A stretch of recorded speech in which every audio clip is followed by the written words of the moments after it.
Hare Krishna. ISKCON ರಾಧಾಗೋವಿಂದ್ Mangaluru ಇವರು ಆಯೋಜಿಸಿರುವಂತ 18 ದಿವಸಗಳಲ್ಲಿ ಭಗವದ್ಗೀತೆ ಕಲಿಯುವ ಕಾರ್ಯಕ್ರಮಕ್ಕೆ ನಿಮಗೆಲ್ಲರಿಗೂ ಸ್ವಾಗತ. ಇವತ್ತು ಅಧ್ಯಾಯ 4 ಜ್ಞಾನ ಯೋಗ. ಇದನ್ನು ಪ್ರಾರಂಭ ಮಾಡುವ ಮೊದಲು ಪ್ರಾರ್ಥನೆಯನ್ನು ಮಾಡೋಣ. ಓಂ ಅಜ್ಞಾನತಿಮಿರಾಂತಸ್ಯ ಜ್ಞಾನಾಂಜನ ಶಲಾಕಯ ಚಕ್ಷುರುನ್ಮಿಲಿತಂ ಯೇನ ತಸ್ಮೈ ಶ್ರೀ ಗುರವೇ ನಮಃ. ಶ್ರೀ ಚೈತನ್ಯ ಮನೋಭೀಷ್ಟಂ ಸ್ಥಾಪಿತಂ ಯೇನ ಭೂತಲೆ ಸ್ವಯಂ ರೂಪಕದಾ ಮಹ್ಯಂ ದದಾತಿ ಸ್ವಪದಾಂತಿಕಂ.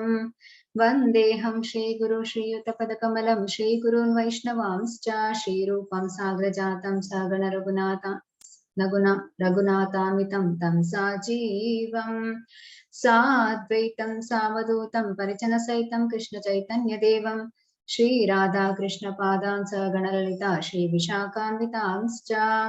ಹೇ ಕೃಷ್ಣ ಕರುಣಾ ಸಿಂಧು ದೀನಬಂಧೋ ಜಗತ್ಪತೆ ಗೋಪೇಶ ಗೋಪಿಕಾ ಕಾಂತ ರಾಧಾ ಕಾಂತ ನಮೋಸ್ತುತೆ.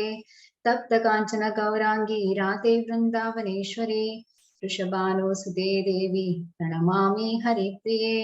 ವಾಂಚಾ ಕಲ್ಪತರುಭ್ಯಶ್ಚ ಕೃಪಾ ಸಿಂಧುಭ್ಯ ಏವ ಚ ಪತಿತನಾಂ ಪಾವನೇಭ್ಯೋ ವೈಷ್ಣವೇಭ್ಯೋ ನಮೋ ನಮಃ. ನಮೋ ಓಂ ವಿಷ್ಣುಪಾದಾಯ ಕೃಷ್ಣ ಪ್ರೇಷ್ಠಾಯ ಭೂತಲೆ ಶ್ರೀಮತೆ ಭಕ್ತಿವೇದಾಂತ ಸ್ವಾಮಿನಿತಿ ನಾಮಿನೇ. ನಮಸ್ತೆ ಸಾರಸ್ವತಿ ದೇವೆ ಗೌರವಾಣಿ ಪ್ರಚಾರಿಣೆ ನಿರ್ವಿಶೇಷ ಶೂನ್ಯವಾದಿ ಪಾಶ್ಚಾತ್ಯ ದೇಶತಾರಿಣೆ. ಜಯೋ ಶ್ರೀ ಕೃಷ್ಣ ಚೈತನ್ಯ ಪ್ರಭೋ ನಿತ್ಯಾನಂದ ಶ್ರೀ ಅದ್ವೈತ ಗದಾಧರ ಶ್ರೀವಾಸಾದಿ ಗೌರ ಭಕ್ತವೃಂದ. ಹರೇ ಕೃಷ್ಣ ಕೃಷ್ಣ ಕೃಷ್ಣ ಹರೇ ಹರೇ ಹರೇ ರಾಮ ರಾಮ ರಾಮ ಹರೇ ಹರೇ. ಹರೇ ಕೃಷ್ಣ ಕೃಷ್ಣ ಕೃಷ್ಣ ಹರೇ ಹರೇ ಹರೇ ರಾಮ ರಾಮ ರಾಮ ಹರೇ ಹರೇ. ಹರೇ ಕೃಷ್ಣ ಕೃಷ್ಣ ಕೃಷ್ಣ ಹರೇ ಹರೇ ಹರೇ ರಾಮ ರಾಮ ರಾಮ ಹರೇ ಹರೇ. ಹರೇ ಕೃಷ್ಣ. ಎಲ್ಲರಿಗೂ ಸ್ವಾಗತ. ಶ್ರೀ ರಾಧಾ ಗೋವಿಂದ ಕಿ ಜೈ, ಗೌರಣಿತಾಯಿ ಕಿ ಜೈ, ಶ್ರೀಲ ಪ್ರಭುಪಾದ ಕಿ ಜೈ. ಅಧ್ಯಾಯ 4 ಜ್ಞಾನ ಯೋಗ, ದಿವ್ಯ ಜ್ಞಾನ.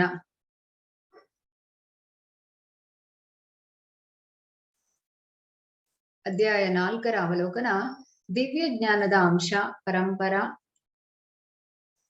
ಮೊದಲನೇ ಶ್ಲೋಕದಿಂದ 4ನೇ ಶ್ಲೋಕದಲ್ಲಿ ನೋಡ್ಬೋದು. ಭಗವಂತನ ಅವತಾರದ ಸ್ವರೂಪ 5ರಿಂದ 10ನೇ ಶ್ಲೋಕದಲ್ಲಿ, ಹಾಗೂ ಕೃಷ್ಣ ಎಲ್ಲಾ ಮಾರ್ಗಗಳ ಸೃಷ್ಟಿಕರ್ತ ಮತ್ತು ಪರಾಕಾಷ್ಠೆ 11ರಿಂದ 15ನೇ ಶ್ಲೋಕದಲ್ಲಿ, ಜ್ಞಾನದ ವೇದಿಕೆಯಲ್ಲಿ ಕರ್ಮವನ್ನು ಮಾಡಿಕೊಳ್ಳುವುದು 16ರಿಂದ 24ನೇ ಶ್ಲೋಕದಲ್ಲಿ, ಯಜ್ಞದ ಮೂಲಕ ಜ್ಞಾನವನ್ನು ಪಡೆಯುವುದು 25ರಿಂದ 42ನೇ ಶ್ಲೋಕ, ಯಜ್ಞವನ್ನು ಸಾಧಿಸುವ ವಿಧಾನ, ಫಲಿತಾಂಶಗಳು ಮತ್ತು ಮಹಿಮೆಗಳು 34ರಿಂದ 42ನೇ ಶ್ಲೋಕ.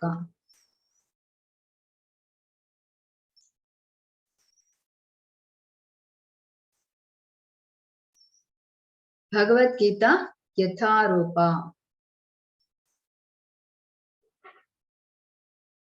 ಇಲ್ಲಿ ಯಾಕೆ ಯಥಾರೂಪ ಅಂತ ಪ್ರಭುಪಾದರು ನೀಡಿದ್ದಾರೆ? ಯಾರಾದ್ರೂ ಹೇಳ್ಬೋದಾ? ಭಗವದ್ಗೀತಾ ಯಥಾರೂಪ ಅಂತ ಕೊಟ್ಟಿದ್ದಾರೆ.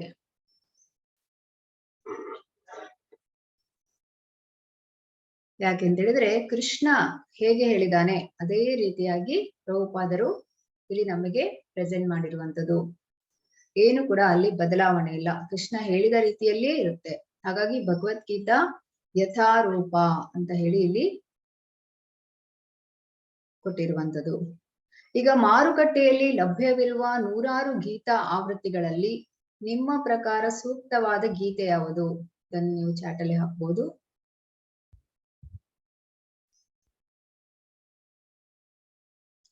ಈಗ ನಿಮಗೆ ಮಾರುಕಟ್ಟೆಯಲ್ಲಿ 1000 ಎಡಿಷನ್ ಪುಸ್ತಕ ಸಿಗ್ತದೆ ಭಗವದ್ಗೀತೆ, ಆದ್ರೆ ಅದು ಕೃಷ್ಣ ಹೇಳಿದ ರೀತಿಯಲ್ಲಿ ಇರೋದಿಲ್ಲ. ಇಲ್ಲಿ ಪ್ರಭುಪಾದರ ಈ ಒಂದು ಭಗವದ್ಗೀತೆ ಪುಸ್ತಕ ಏನಿದೆ ಇದು ಕೃಷ್ಣನೇ ಹೇಳಿರುವಂತದ್ದು. ಇದು ಅಪೌರುಷೇಯ ಗ್ರಂಥ. ಅಪೌರುಷೇಯ ಗ್ರಂಥ ಅಂತ ಹೇಳಿದ್ರೆ ಅದು ಈಗ ಸಾಮಾನ್ಯ ಜನರು ಅವರಲ್ಲಿ 4 ದೋಷಗಳಿರ್ತವೆ. ತಪ್ಪು ಮಾಡುವುದು, ಮೋಸ ಮಾಡುವುದು, ಭ್ರಮೆಗೆ ಒಳಗಾಗುವುದು, ಮತ್ತೆ ಅವರ ಇಂದ್ರಿಯಗಳು ಅಪರಿಪೂರ್ಣವಾಗಿರುತ್ತೆ. ಹಾಗಾಗಿ ಅವರು ಯಾವುದೇ ಒಂದು ಗ್ರಂಥವನ್ನು ಅಷ್ಟು ಪರ್ಫೆಕ್ಟ್ ಆಗಿ ಕೊಡ್ಲಿಕ್ಕೆ ಆಗೋದಿಲ್ಲ. ಆದ್ರೆ ಇದು ಭಗವಂತನೇ ಅವನ ದಿವ್ಯವಾದ ಬಾಯಿಯಿಂದ ಹೇಳಿರುವಂತದ್ದು. ಬಗಿದು ಅಪೌರುಷೇಯ ಗ್ರಂಥ ಇದು. ಹಾಗಾಗಿ ಪ್ರಭುಪಾದರಲ್ಲಿ ಭಗವದ್ಗೀತಾ ಯಥಾರೂಪ ಅಂತ ಹೇಳಿದ್ರೆ ಭಗವಂತನೇ ಹೇಳಿರುವಂತದ್ದು. ಆಸ್ ಇಟ್ ಈಸ್ ಅಂತ, ಭಗವದ್ಗೀತಾ ಆಸ್ ಇಟ್ ಈಸ್ ಅಂತ ಹೇಳಲಾಗ್ತದೆ. ನೀವೆಲ್ಲರೂ ಕೂಡ ಈ ಒಂದು ಪ್ರಭುಪಾದರ ಪುಸ್ತಕವನ್ನು ಪರ್ಚೇಸ್ ಮಾಡಿ. ಯಾಕೆಂತ ಹೇಳಿದ್ರೆ ಮಾರುಕಟ್ಟೆಯಲ್ಲಿ ಸಿಗುವಂತ ಪುಸ್ತಕಗಳನ್ನು ನೀವು ಖರೀದಿ ಮಾಡಿ ಓದಿದ್ರೆ ಅದರಲ್ಲಿ ನಿಮಗೆ ಆಧ್ಯಾತ್ಮಿಕದಲ್ಲಿ ಮುನ್ನಡೆಯಲು ಸಾಧ್ಯ ಇಲ್ಲ. ಯಾಕಂದ್ರೆ ಅಲ್ಲಿ ಕೃಷ್ಣನನ್ನು ಅವರು ಆಡ್ ಮಾಡಿರೋದಿಲ್ಲ, ಸ್ವಂತ ಅಭಿಪ್ರಾಯವನ್ನು ನೀಡಿರ್ತಾರೆ. ಅವರಲ್ಲಿ ಆಲ್ರೆಡಿ 4 ದೋಷಗಳಿರ್ತವೆ. ಹಾಗಾಗಿ ಅದು ಪರಿಪೂರ್ಣ ಆಗಿರೋದಿಲ್ಲ. ಇಲ್ಲಿ ಪ್ರಭುಪಾದರ ಭಗವದ್ಗೀತಾ ಯಥಾರೂಪ ಇದನ್ನು ನಾವು ತಿಳಿದ್ರೆ ಮಾತ್ರ ನಮಗೆ ಆಧ್ಯಾತ್ಮಿಕದಲ್ಲಿ ಮುನ್ನಡೆಯಲು ಸಾಧ್ಯ. ಶ್ರೀಲ ಪ್ರಭುಪಾದ್ ಕಿ ಜೈ. ಭಗವದ್ಗೀತೆಯ ಇತಿಹಾಸ. ಶ್ರೀ ಭಗವಾನುವಾಚ ಇಮಂ ವಿವಸ್ವತೆ ಯೋಗಂ ಪ್ರೋಕ್ತವಾನಹಮವ್ಯಯಂ ವಿವಸ್ವಾನ್ ಮನವೇ ಪ್ರಾಹ ಮನುರಿಕ್ಷ್ವಾಕವೇ ಅಬ್ರವೀತ್. ದೇವೋತ್ತಮ ಪರಮಪುರುಷನಾದ ಶ್ರೀಕೃಷ್ಣನು ಹೇಳಿದನು, ನಾಶವಿಲ್ಲದ ಈ ಯೋಗ ವಿಜ್ಞಾನವನ್ನು ನಾನು ವಿವಸ್ವಾನ್ ಎಂದರೆ ಸೂರ್ಯನಿಗೆ ಹೇಳಿದೆನು. ವಿವಸ್ವಾನನು ಅದನ್ನು ಮಾನವ ಕುಲದ ತಂದೆಯಾದ ಮನುವಿಗೆ ಹೇಳಿದನು. ಮನುವು ಇಕ್ಷ್ವಾಕುವಿಗೆ ಹೇಳಿದನು. ಇಲ್ಲಿ ಭಗವಂತ ಹೇಳ್ತಾ ಇದ್ದಾನೆ ಏನಂತೇಳಿ, ನಾಶವಿಲ್ಲದ ಈ ಯೋಗ ವಿಜ್ಞಾನವನ್ನು, ಈ ಭಗವದ್ಗೀತೆಯನ್ನು ಮೊದಲಿಗೆ ಸೂರ್ಯ ದೇವನಿಗೆ ಹೇಳುವಂತದ್ದು, ವಿವಸ್ವಾನನಿಗೆ. ನಂತರ ವಿವಸ್ವಾನನು ಅದನ್ನು ಮಾನವ ಕುಲದ ತಂದೆಯಾದ ಮನುವಿಗೆ ಹೇಳ್ತಾನೆ. ಮನುವು ಇಕ್ಷ್ವಾಕು ರಾಜನಿಗೆ ಹೇಳುವಂಥದ್ದು. ಈ ರೀತಿಯಾಗಿ ಪರಂಪರಾಗತವಾಗಿ ಹೇಳಲ್ಪಡ್ತದೆ. ಮುಂದೆ ಏನಾಗುತ್ತೆ ನೋಡೋದಾದ್ರೆ,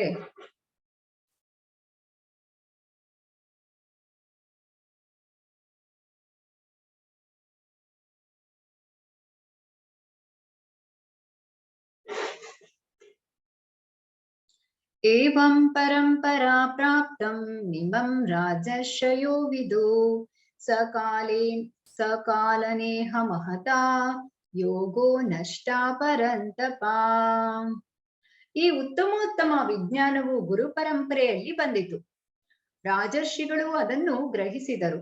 ಆದರೆ ಕಾಲಕ್ರಮದಲ್ಲಿ ಈ ಪರಂಪರೆಯು ಛೇದವಾಯಿತು. ಆದುದರಿಂದ ಈ ವಿಜ್ಞಾನವು ನಷ್ಟವಾಗುವಂತೆ ಕಾಣುತ್ತದೆ.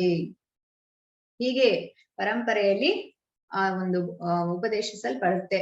ಆದ್ರೆ ಅದನ್ನು ಹಾಗೆ ರಾಜರ್ಷಿಗಳು ಗ್ರಹಿಸಿದ್ರು. ರಾಜರ್ಷಿಗಳು ಅಂತ ಹೇಳಿದ್ರೆ ಈಗ ರಾಜರುಗಳಾದ ಧ್ರುವ ಮಹಾರಾಜರು, ಪ್ರಹ್ಲಾದ್ ಮಹಾರಾಜರು, ಅಂಬರೀಷ್ ಮಹಾರಾಜರು, ಪರೀಕ್ಷಿತ್ ಮಹಾರಾಜರು, ಯುಧಿಷ್ಠಿರ ಮಹಾರಾಜ, ಇವರೆಲ್ಲ ಭಗವದ್ಗೀತೆಯಲ್ಲಿ ಕೃಷ್ಣ ಹೇಗೆ ಹೇಳಿದಾನೆ ಅದೇ ರೀತಿ ರಾಜ್ಯವನ್ನು ಆಳ್ತಾ ಇದ್ರು. ಅದಕ್ಕೆ ಅವರನ್ನು ರಾಜಶ್ರೀ ಅಂತ ಕರೆಯಲಾಗ್ತದೆ. ಆದ್ರೆ ಏನಾಗುತ್ತೆ, ರಾಜರ್ಷಿಗಳು ಅದನ್ನು ಹಾಗೆ ಗ್ರಹಿಸಿದ್ರು. ಆದ್ರೆ ಕಾಲಕ್ರಮದಲ್ಲಿ ಈ ಪರಂಪರೆಯು ಛೇದವಾಯಿತು. ಅದು ರಾಜರಿಗೆ ಒಂದು ಹೇಳಲ್ಪಡುತ್ತೆ, ಆದ್ರೆ ಮಧ್ಯದಲ್ಲಿ ಅದು ಸ್ಟಾಪ್ ಆಗ್ಬಿಡುತ್ತೆ. ಆದುದರಿಂದ ಈ ವಿಜ್ಞಾನವು ನಷ್ಟವಾಗುವಂತೆ ಕಾಣುತ್ತದೆ. ಅದು ಮುಂದೆ ಕಂಟಿನ್ಯೂ ಆಗ್ಲಿಲ್ಲ. ನಂತರ 5000 ವರ್ಷಗಳ ಹಿಂದೆ ಕೃಷ್ಣನು ಅರ್ಜುನನಿಗೆ ಭಗವದ್ಗೀತೆಯನ್ನು ಬೋಧಿಸ್ತಾನೆ. ಹಾಗಾಗಿ ನಮಗೆ ಈಗ ಈ ಒಂದು ಭಗವದ್ಗೀತೆಯನ್ನು ತಿಳಿದುಕೊಳ್ಳುವ ಅವಕಾಶವನ್ನು ಪ್ರಭುಪಾದರು ಮಾಡಿಕೊಟ್ಟಿದ್ದಾರೆ.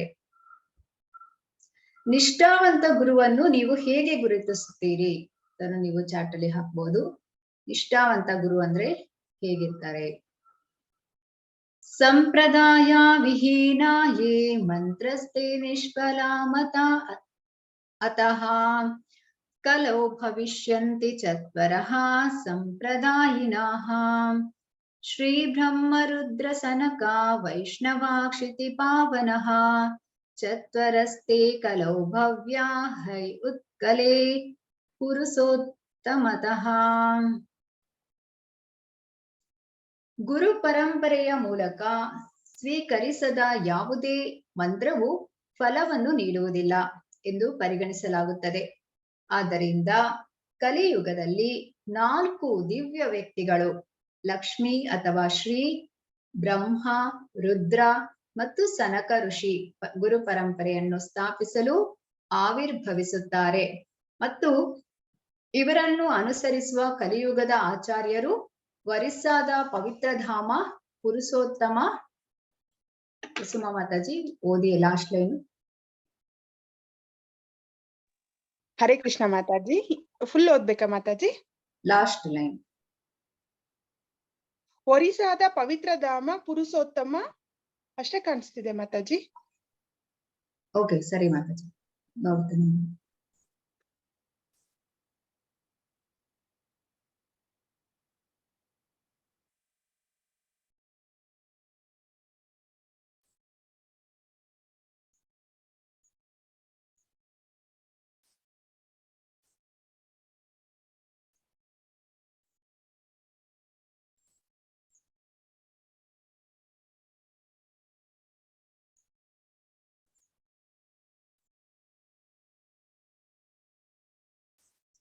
ಪುರುಷೋತ್ತಮ ಕ್ಷೇತ್ರದಲ್ಲಿ ಗೋಚರಿಸುತ್ತಾರೆ. ಇದನ್ನು ಪದ್ಮ ಪುರಾಣದಲ್ಲಿ ಹೀಗೆನ್ನುತ್ತಾರೆ, ಅಂದ್ರೆ ಗುರು ಪರಂಪರೆಯ ಮೂಲಕ ಸ್ವೀಕರಿಸದ ಯಾವುದೇ ಮಂತ್ರವು ಫಲವನ್ನು ನೀಡೋದಿಲ್ಲ. ಅದು ಗುರು ಪರಂಪರೆಯಲ್ಲಿ ಇರ್ಬೇಕು. ಈಗ ನೀವು ಮಾರುಕಟ್ಟೆಯಲ್ಲಿ ಭಗವದ್ಗೀತೆ ಪುಸ್ತಕ ತಗೊಂಡ್ರೆ ಈ 4 ಪರಂಪರೆಯಲ್ಲಿ ಇದೆಯಾ ಆ ಪುಸ್ತಕ ಅಂತೇಳಿ ನೋಡ್ಬೇಕು. ಹಾಗಿದ್ರೆ ಮಾತ್ರ ಅದು ಫಲವನ್ನು ನೀಡ್ತದೆ, ಇಲ್ಲದ್ರೆ ನೀಡೋದಿಲ್ಲ. ಆದ್ದರಿಂದ ಕಲಿಯುಗದಲ್ಲಿ 4 ದಿವ್ಯ ವ್ಯಕ್ತಿಗಳು ಲಕ್ಷ್ಮಿ ಅಥವಾ ಶ್ರೀ ಸಂಪ್ರದಾಯ, ಬ್ರಹ್ಮ ಸಂಪ್ರದಾಯ, ರುದ್ರ ಸಂಪ್ರದಾಯ, ಸನಕ ಋಷಿ ಸಂಪ್ರದಾಯ. ಇದನ್ನು ನಾವು ಈಗ ನೋಡ್ತೇವೆ. ಅಂದ್ರೆ ಇಲ್ಲಿ ಕೃಷ್ಣನಿಂದ ಬ್ರಹ್ಮನಿಗೆ, ಕೃಷ್ಣನಿಂದ ಲಕ್ಷ್ಮಿಗೆ, ಹಾಗೆ ಕೃಷ್ಣನಿಂದ ಶಿವ ಮತ್ತು ಕೃಷ್ಣನಿಂದ ಕುಮಾರರಿಗೆ, ಈ ರೀತಿಯಾಗಿ ಬ್ರಹ್ಮನಿಂದ ಮತ್ತೆ ಮಧ್ವಾಚಾರ್ಯರಿಗೆ, ಲಕ್ಷ್ಮೀಜಿಯಿಂದ ರಾಮಾನುಜಾಚಾರ್ಯರಿಗೆ, ಲಾರ್ಡ್ ಶಿವರಿಂದ ವಿಷ್ಣು ಸ್ವಾಮಿ, 4 ಕುಮಾರರಿಂದ ನಿಂಬಾರ್ಕಾಚಾರ್ಯರಿಗೆ, ಈ ರೀತಿಯಾಗಿ. ಸೊ ಇಲ್ಲಿ ಇಸ್ಕಾನ್ ಅವರು ಬ್ರಹ್ಮ ಮಧ್ವ ಗೌಡಿಯ ಪರಂಪರೆಗೆ ಸೇರಿದವರು. ಮಧ್ವಾಚಾರ್ಯರು ಈ ರೀತಿಯಾಗಿ ನೋಡ್ಬೋದು ನಾವು. ಮತ್ತು ಸ್ತ್ರೀ ಪರಂಪರೆ, ಶ್ರೀ ಪರಂಪರೆ ಅಂತ ಹೇಳಿದ್ರೆ ರಾಮಾನುಜಾಚಾರ್ಯರು. ಇಲ್ಲಿ ನೀವು ತಿರುಪತಿ, ಶ್ರೀರಂಗಂ, ಕುಂಭಕೋಣಂ ಇದೆಲ್ಲವೂ ಕೂಡ ಶ್ರೀ ಸಂಪ್ರದಾಯದಲ್ಲಿ ಬರುತ್ತೆ. ಇದು ಕೂಡ ಅಧಿಕೃತವಾಗಿರುವಂತದ್ದು. ನಂತರ ಶಿವ ಪರಂಪರೆಯಲ್ಲಿ ಬರುವಂತದ್ದು ರುದ್ರ ಪರಂಪರೆ, ಅಂದ್ರೆ ವಿಷ್ಣು ಸ್ವಾಮಿ, ಇವರು ಗುಜರಾತ್ನಲ್ಲಿ. ನಂತರ 4 ಕುಮಾರರು, ಸನಕ, ಸನತನ, ಸನಂದ, ಸನತ್ ಕುಮಾರರು. ಇದು ನಿಂಬಾರ್ಕಾಚಾರ್ಯರು. ಮತ್ತೆ ಇದು ರಾಜಸ್ಥಾನದಲ್ಲಿ ಬರುವಂತದ್ದು. ಹೀಗೆ 4 ಪರಂಪರೆ, ಈ 4 ಪರಂಪರೆ ಅಧಿಕೃತವಾಗಿರುವಂತದ್ದು. ಈಗ ಇಲ್ಲಿ ನೋಡ್ಬೋದು ನೀವು ಶ್ರೀ ಪರಂಪರೆ, ಸ್ತ್ರೀ ಪರಂಪರೆ, ಇದು ತಿರುಪತಿ, ಶ್ರೀರಂಗಂ, ಕುಂಭಕೋಣಂಲ್ಲಿ ನೋಡ್ಬೋದು. ಮತ್ತೆ ವಿಷ್ಣು ಸ್ವಾಮಿ ಗುಜರಾತ್ನಲ್ಲಿ, ಮತ್ತೆ 4 ಕುಮಾರರು ರಾಜಸ್ಥಾನಲ್ಲಿ. ಆದ್ರೆ ಇಸ್ಕಾನ್ ಸಂಸ್ಥೆ ನೀವು ನೋಡ್ಬೋದು, ಪ್ರಪಂಚಾದ್ಯಂತ ಪ್ರಭುಪಾದರು ಇಸ್ಕಾನ್ ಸಂಸ್ಥೆಯನ್ನು ಒಂದು ಸ್ಥಾಪನೆ ಮಾಡಿದ್ದಾರೆ, ಇದು ಪ್ರಚಾರವನ್ನು ಮಾಡಿದ್ದಾರೆ ಪ್ರಪಂಚಾದ್ಯಂತ ಅಂತ ನಾವಿಲ್ಲಿ ಗಮನಿಸಬೇಕಾಗಿರುವಂತದ್ದು. ಹಾಗಾಗಿ ಈ 4 ಪರಂಪರೆಯಲ್ಲಿ ಬಂದಿದ್ರೆ ಮಾತ್ರ ನೀವು ಆ ಭಗವದ್ಗೀತೆ ಪುಸ್ತಕವನ್ನು ತಿಳಿದುಕೊಳ್ಬಹುದು.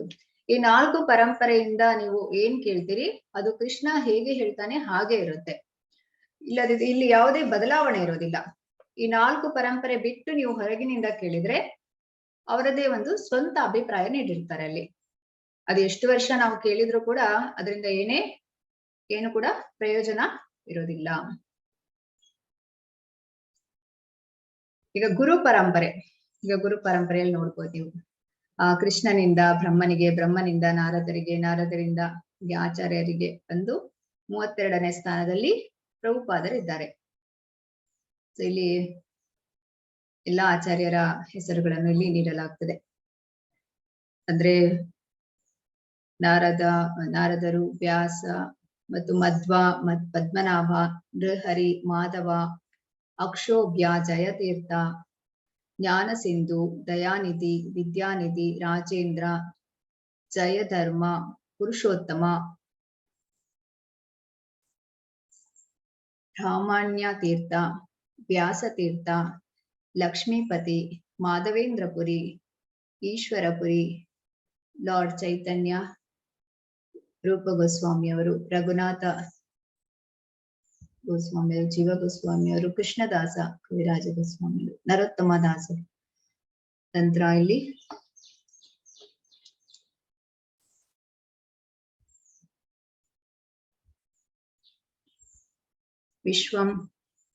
ವಿಶ್ವನಾಥ, ಬಲದೇವ್, ಜಗನ್ನಾಥ, ಭಕ್ತಿ ವಿನೋದ, ಗುರು ಗೌರಕಿಶೋರದಾಸ್ ಬಾಬಾಜಿಯವರು, ಭಕ್ತಿ ಸಿದ್ಧಾಂತ ಸರಸ್ವತಿ ಠಾಕೂರ್ ಅವರು ಮತ್ತು ಭಕ್ತಿ ವೇದಾಂತ ಸ್ವಾಮಿ ಪ್ರಭುಪಾದರು.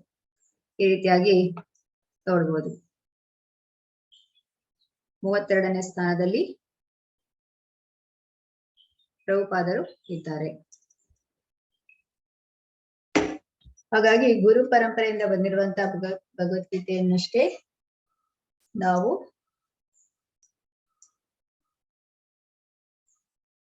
ತಿಳಿಬೇಕು.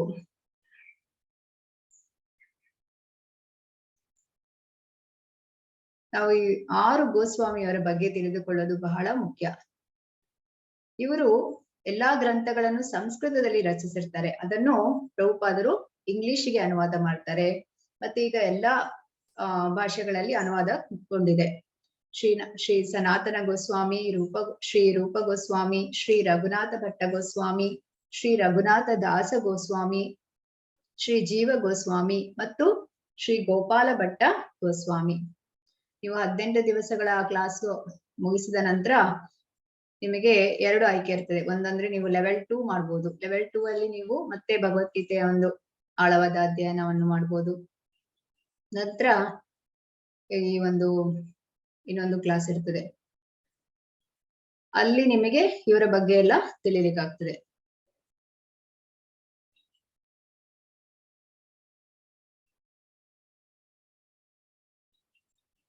ಗೀತೆಯನ್ನು ಅರ್ಥ ಮಾಡಿಕೊಳ್ಳುವ ಅರ್ಹತೆ. ಯಾರು ಗೀತೆಯನ್ನು ಅರ್ಥ ಮಾಡಿಕೊಳ್ಬಹುದು ಅಂತ ನೋಡೋದಾದ್ರೆ, ಸ ಏವಾಯಂ ಮಯಾ ತೇ ಯದ್ಯಾ ಯೋಗಃ ಪ್ರೋಕ್ತಃ ಪುರಾತನಃ ಭಕ್ತೋಸಿ ಮೇ ಸಖಾ ಚೇತಿ ರಹಸ್ಯಂ ಹೇತದುತ್ತಮಂ. ಪರಮ ಪ್ರಭುವಿನೊಂದಿಗೆ ಸಂಬಂಧವಿರುವ ಈ ಬಹು ಪ್ರಾಚೀನ ಶಾಸ್ತ್ರವನ್ನು ಇಂದು ನಾನು ನಿನಗೆ ಹೇಳುತ್ತಿದ್ದೇನೆ, ಏಕೆಂದರೆ ನೀನು ನನ್ನ ಭಕ್ತ ಮತ್ತು ಸ್ನೇಹಿತ. ಆದುದರಿಂದ ಈ ಶಾಸ್ತ್ರದ ಅಲೌಕಿಕ ರಹಸ್ಯವನ್ನು ನೀನು ಅರ್ಥ ಮಾಡಿಕೊಳ್ಳಬಲ್ಲೆ. ಇಲ್ಲಿ ಕೃಷ್ಣ ಅರ್ಜುನನನ್ನು ಯಾಕೆ ಆಯ್ಕೆ ಮಾಡ್ತಾನೆ? ಅರ್ಜುನ ಒಂದು ನಿತ್ಯ ಸಂಗಾತಿ, ಅಂದ್ರೆ ಕ್ಲೋಸ್ ಫ್ರೆಂಡ್ ಆಗಿರ್ತಾನೆ ಹಾಗೂ ಶುದ್ಧ ಭಕ್ತನಾಗಿರ್ತಾನೆ. ಹಾಗಾಗಿ ಇಲ್ಲಿ ಭಗವಂತ ಹೇಳುವಂಥದ್ದು, ಈ ಒಂದು ಒಂದು ಶಾಸ್ತ್ರವನ್ನು ನಿನಗೆ ಹೇಳ್ತಾ ಇದ್ದೇನೆ, ಅಲೌಕಿಕ ರಹಸ್ಯವನ್ನು ನೀನು ಅರ್ಥ ಮಾಡಿಕೊಳ್ಳಬಲ್ಲೆ. ಭಕ್ತರು ಮಾತ್ರ ಭಗವಂತನ ಬಗ್ಗೆ ಅರ್ಥ ಮಾಡಿಕೊಳ್ಳೋದಕ್ಕೆ ಸಾಧ್ಯ, ಭಗವದ್ಗೀತೆಯನ್ನು ಅರ್ಥ ಮಾಡಿಕೊಳ್ಳೋದಕ್ಕೆ ಸಾಧ್ಯ. ಹಾಗಾಗಿ ಥಿಯರಟಿಕಲಿ ಆದ್ರೂ ಸರಿ ಭಗವಂತನನ್ನು ಒಪ್ಪಿಕೊಳ್ಳುವಂಥದ್ದು, ಆಕ್ಸೆಪ್ಟ್ ಮಾಡುವಂಥದ್ದು, ಭಗವಂತ ಕೃಷ್ಣ ದೇವೋತ್ತಮ ಪರಮ ಪುರುಷ ಅಂತ ಹೇಳಿ ಹಾಗೆ ಒಪ್ಪಿಕೊಂಡ್ರೆ ಮಾತ್ರ ಭಗವದ್ಗೀತೆಯು ಅರ್ಥ ಆಗುತ್ತೆ. ಯಾವುದೇ ಒಂದು ಪ್ರಯತ್ನದಿಂದ ಅರ್ಥ ಆಗೋದಿಲ್ಲ. ಮೊದಲಿಗೆ ನಾವು ಭಗವಂತನನ್ನು ಒಪ್ಪಿಕೊಳ್ಬೇಕು. ಒಪ್ಪಿಕೊಂಡ ನಂತರ ನಾವು ಒಂದು ಮಾಲೆ ಜಪವನ್ನು ಮಾಡ್ಬೇಕು. 108 ಬಾರಿ ಹರೇ ಕೃಷ್ಣ ಮಹಾಮಂತ್ರವನ್ನು ಜಪಿಸಿದ್ರೆ ಅರ್ಥ ಆಗುತ್ತೆ ಭಗವದ್ಗೀತೆ. ಅದು ಹೇಗೆ? ನೀನು ನನ್ನ ಸಮಕಾಲೀನ. ಇಲ್ಲಿ ಅರ್ಜುನ ಕೇಳುವಂಥದ್ದು, ಅಪರಂ ಭವತೋ ಜನ್ಮ ಪರಂ ಜನ್ಮ ವಿಭಸ್ವತಃ ಕಥಮೇತದ್ ವಿಜಾನೀಯಾಂ ತ್ವಮಾದೌ ಪ್ರೋಕ್ತವಾನಿತಿ. ಅರ್ಜುನನು ಕೇಳಿದ, ಸೂರ್ಯದೇವನಾದ ವಿವಸ್ವಾನನು ನಿನಗಿಂತ ಮೊದಲು ಹುಟ್ಟಿದವನು. ಆದಿಯಲ್ಲಿ ನೀನು ಅವನಿಗೆ ಈ ಶಾಸ್ತ್ರವನ್ನು ಬೋಧಿಸಿದೆ ಎಂದು ನಾನು ಹೇಗೆ ತಿಳಿದುಕೊಳ್ಳಲಿ? ಇಲ್ಲಿ ಅರ್ಜುನನ ಪ್ರಶ್ನೆ ಮಾಡ್ತಾ ಇದ್ದಾನೆ ಭಗವಂತನಲ್ಲಿ. ನೀ ಅಷ್ಟು ವರ್ಷಗಳ ಹಿಂದೆ ಸೂರ್ಯದೇವನಿಗೆ ಹೇಳಿದ್ಯಾ, ಸೊ ಈ ಶಾಸ್ತ್ರವನ್ನು ಬೋಧಿಸಿದೆ ಅಂತ ನಾನು ಹೇಗೆ ತಿಳಿದುಕೊಳ್ಳಲಿ ಅಂತ ಕೇಳ್ತಾನೆ. ಗೀತೆಯನ್ನು ಭಗವಂತನು ಎಷ್ಟು ವರ್ಷಗಳ ಹಿಂದೆ ಹೇಳಿದ್ದಾನೆ ಅದನ್ನು ನೀವು ಚಾಟ್ ಅಲ್ಲಿ ಹಾಕ್ಬೋದು.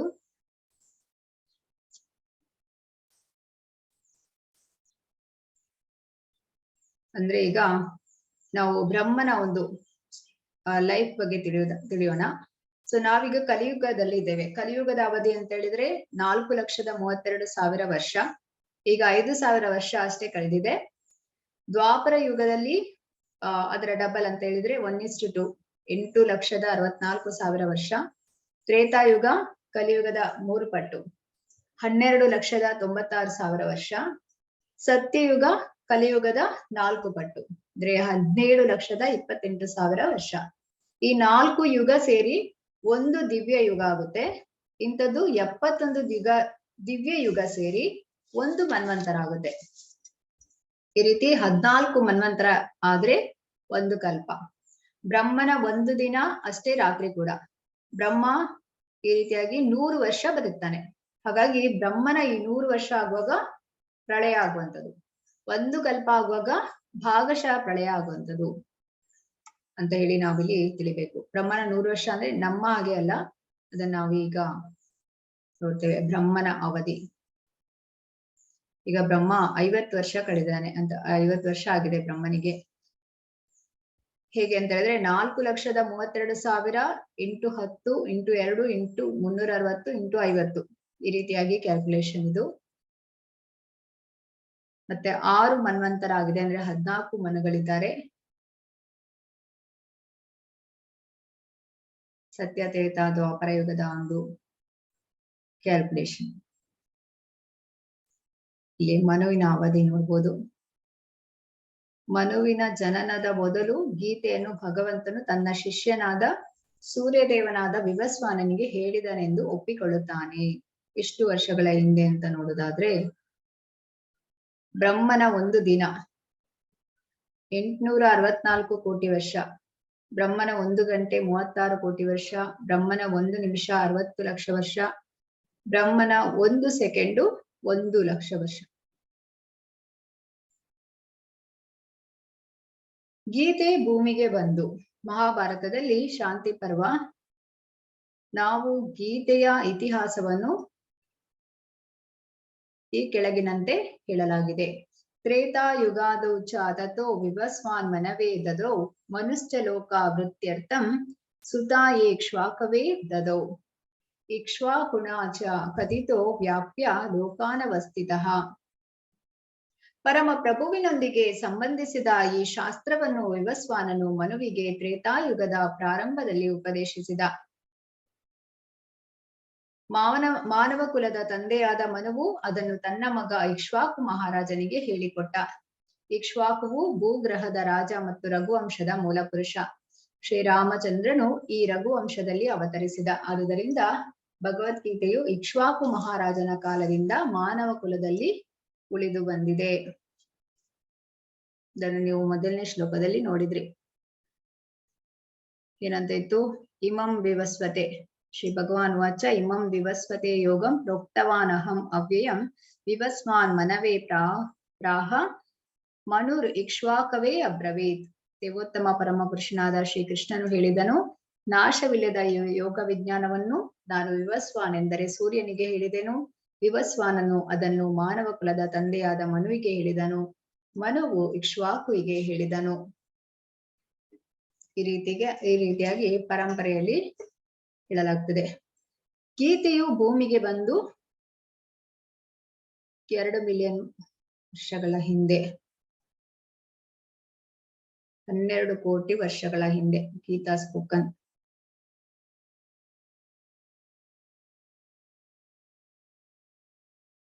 ಶ್ರೀ ಭಗವಾನುವಾಚ ಬಹೂನಿ ಮೇ ವ್ಯತೀತಾನಿ ಜನ್ಮಾನಿ ತವ ಚಾರ್ಜುನ ತಾನ್ಯಹಂ ವೇದ ಸರ್ವಾಣಿ ನ ತ್ವಂ ವೇತ್ತಾ ಪರಂತಪ. ದೇವೋತ್ತಮ ಪರಮಪುರುಷನು ಹೀಗೆ ಹೇಳಿದನು, ಶತ್ರು ದಮನನಾದ ಅರ್ಜುನನೇ, ನೀನು ನಾನು ಅನೇಕ ಜನ್ಮಗಳನ್ನು ಕಳೆದಿದ್ದೇವೆ. ನನಗೆ ಅವೆಲ್ಲ ಜನ್ಮಗಳ ನೆನಪಿದೆ, ಆದ್ರೆ ನಿನಗೆ ಇಲ್ಲ. ಅಂದ್ರೆ ಅರ್ಜುನ ಏನ್ ಕೇಳ್ತಾನೆ, ನೀವು ಅಷ್ಟು ವರ್ಷಗಳ ಹಿಂದೆ ವಿವಸ್ವ ನನಗೆ ಹೇಳಿದೀರಾ, ಮತ್ತೆ ಹೇಗೆ ಹೀಗ ಈ ಒಂದು ಈಗ ದ್ವಾಪರ ಯುಗದಲ್ಲಿ ಅರ್ಜುನ ಮತ್ತೆ ಕೃಷ್ಣ ಸಮಕಾಲೀನರಾಗಿರ್ತಾರೆ, ಸಮವಯಸ್ಕರಾಗಿರ್ತಾರೆ. ಅವಾಗ ಅರ್ಜುನ ಕೇಳುವಂಥದ್ದು, ಹೇಗೆ ನೀವೀಗ ನನ್ನ ಸಮಕಾಲೀನರಾಗಿದ್ದೀಯಾ ಅಂತೇಳಿ. ಅದಕ್ಕೆ ಇಲ್ಲಿ ಭಗವಂತ ಹೇಳುವಂಥದ್ದು, ನಾನು ಅವಾಗ ಕೇಳುವಾಗ ನೀನು ಕೂಡ ಇದ್ದೆ, ಆದ್ರೆ ನಿನ್ಗೆ ಯಾವ್ದು ಕೂಡ ನೆನಪಿಲ್ಲ, ನನಗೆಲ್ಲವೂ ನೆನಪಿದೆ. ಯಾಕೆಂತ ಹೇಳಿದ್ರೆ ಅರ್ಜುನ ನಿತ್ಯ ಸಂಗಾತಿ, ಯಾವಾಗೆಲ್ಲ ಕೃಷ್ಣ ಬರ್ತಾನೆ ಅರ್ಜುನ ಬರ್ತಾನೆ. ಈಗ ಸತ್ಯಯುಗದಲ್ಲಿ ನರನಾರಾಯಣ ಋಷಿ ಅಂತೆ, ಅದರಲ್ಲಿ ನರ ಅಂದ್ರೆ ಅರ್ಜುನ, ನಾರಾಯಣ ಅಂದ್ರೆ ಕೃಷ್ಣ. ಮತ್ತೆ ಈಗ ಚೈತನ್ಯ ಮಹಾಪ್ರಭು ಲೀಲೆಯಲ್ಲಿ ರಮಾನಂದರಾಯ, ಅರ್ಜುನ, ಚೈತನ್ಯ ಮಹಾಪ್ರಭು ಕೃಷ್ಣ. ಯಾವಾಗ ಕೃಷ್ಣ ಬರ್ತಾರೆ ಅವಾಗ ಅರ್ಜುನ ಕೂಡ ಬರ್ತಾರೆ. ಅದಕ್ಕೆ ಕೃಷ್ಣ ಹೇಳುವಂಥದ್ದು, ನೀನು ಕೂಡ ಇದ್ದೀಯಾ, ಆದ್ರೆ ನಿನಗೆ ಯಾವುದು ನೆನಪಿಲ್ಲ, ನನಗೆಲ್ಲಾ ನೆನಪಿದೆ. ಇದು ವ್ಯತ್ಯಾಸ ದೇವರಿಗೆ ಮತ್ತು ನಮಗೆ. ಅರ್ಜುನ ನಿತ್ಯ ಸಂಗಾತಿ ಆದ್ರೂ ಕೂಡ ಆ ನಿತ್ಯ ಸಿದ್ಧರಿಗೂ ಕೂಡ ಈ ರೀತಿಯಾದ ಒಂದು ಪ್ರಶ್ನೆ ಬರುತ್ತೆ. ನಾವೆಲ್ಲಿ ತಿಳಿಬೇಕು. ಇನ್ನು ನಾವು ಹೀಗೆ ಭಗವಂತನನ್ನು ಅಷ್ಟು ಸುಲಭದಲ್ಲಿ ಅರ್ಥ ಮಾಡಿಕೊಳ್ಳೋದಿಕ್ಕೆ ಆಗುದಿಲ್ಲ.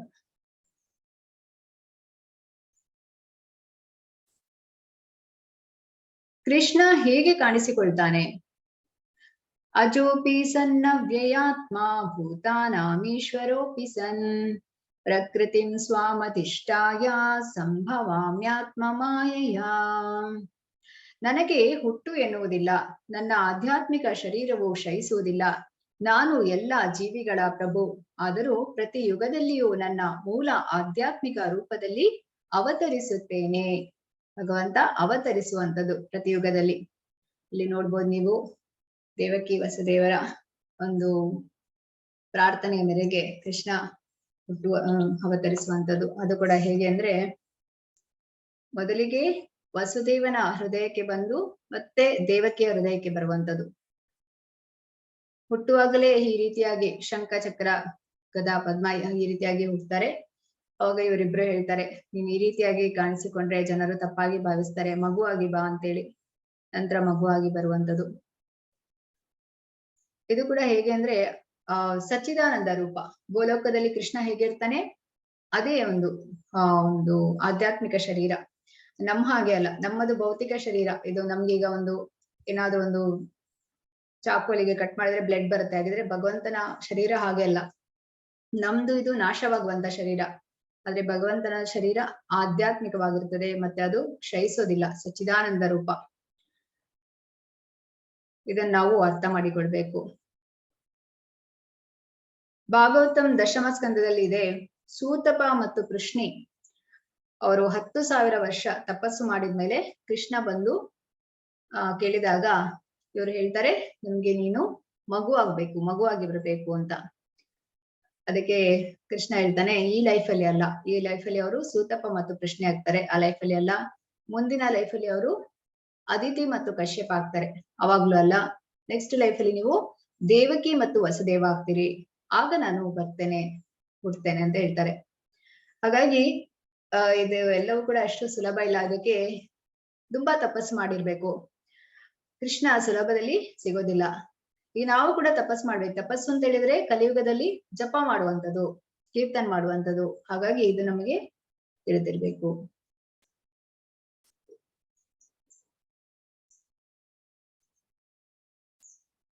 ಯದಾ ಯದಾ ಹಿ ಧರ್ಮಸ್ಯ ಗ್ಲಾನಿರ್ಭವತಿ ಭಾರತ ಅಭ್ಯುತ್ಥಾನಮಧರ್ಮಸ್ಯ ತದಾತ್ಮಾನಂ ಸೃಜಾಮ್ಯಹಂ. ಭರತ ವಂಶಜನಾದ ಅರ್ಜುನನೇ, ಯಾವಾಗ ಎಲ್ಲೆಲ್ಲಿ ಧರ್ಮದ ಅವನತಿಯಾಗುತ್ತದೋ ಮತ್ತು ಅಧರ್ಮವು ಹೆಚ್ಚುತ್ತದೋ ಆಗ ಸ್ವಯಂ ಅವತಾರ ಮಾಡುತ್ತೇನೆ. ಇಲ್ಲಿ ಕಂಸ ಏನ್ ಮಾಡ್ತಾ ಇರ್ತಾನೆ, ಕಂಸ ದೇವಕಿ ವಸುದೇವರು ಈ ರೀತಿಯಾಗಿ ಹೋಗ್ತಾ ಇರ್ಬೇಕಾದ್ರೆ ಒಂದು ಅಶರೀರವಾಣಿ ಕೇಳಿಸುತ್ತೆ. ದೇವಕಿಯಲ್ಲಿ ಹುಟ್ಟುವಂತ 8ನೇ ಮಗುವಿನಿಂದಾಗಿ ಕಂಸನ ಸಾವಾಗ್ತದೆ ಅಂತೇಳಿ. ಅವಾಗ ಕಂಸ ಏನ್ ಮಾಡ್ತಾನೆ, ದೇವಕಿಯನ್ನು ಕೊಲ್ಲುವುದಕ್ಕೆ ಮುಂದಾಗ್ತಾನೆ.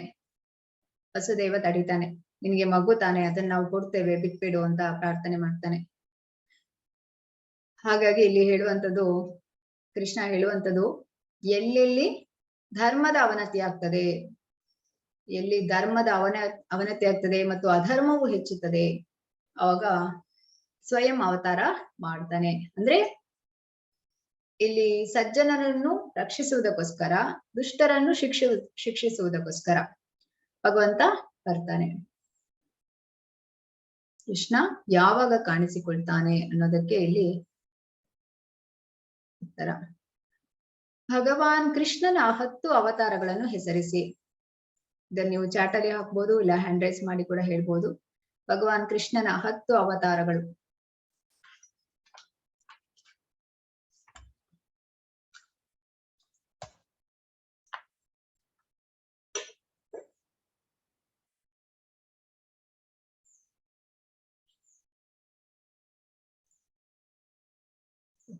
ಇಲ್ಲಿ ಮತ್ಸ್ಯ ಅವತಾರ, ಕೂರ್ಮ ಅವತಾರ, ವರಾಹ ಅವತಾರ, ನರಸಿಂಹ ಅವತಾರ, ವಾಮನ ಅವತಾರ,